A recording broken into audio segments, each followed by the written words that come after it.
Les représentants des ministères en charge de la promotion de la femme, des affaires sociales, de la justice et de l'administration du territoire, les responsables de quelques organisations de la société civile et les femmes victimes des rites de veuvage, regroupés en ateliers de sensibilisation aux droits et devoirs de la veuve, recommandent la révision de certaines dispositions du Code de la famille congolais pour protéger la veuve contre la maltraitance.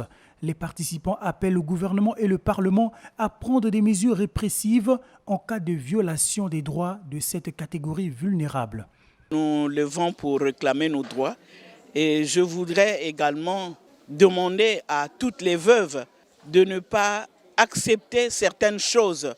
Il faudrait que nous nous imprégnions justement de ces lois pour que nous puissions nous défendre correctement.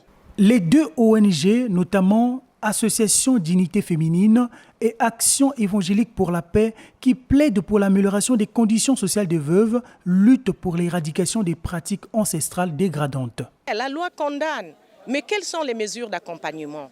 Pourquoi on laisse faire? On voit dans les quartiers, dans nos familles, on maltraite et nous regardons, nous tous, nous assistons, on devient des complices. On devait revoir cette façon de faire, on ne peut pas traiter en plein troisième millénaire une personne comme si dès que le mari est décédé, c'est la maltraitance. Le problème, c'est revoir la situation de la veuve. Ce que nous avons l'habitude de faire, c'est leur donner les poissons salés, c'est leur donner le riz, mais est-ce qu'on va continuer comme ça ou il faut seulement améliorer leurs conditions de vie? C'est important que le pouvoir public aussi puisse prendre la responsabilité qui est le leur pour faciliter ces femmes-là dans leurs problèmes successoriaux, que leurs revendications puissent être prises en compte.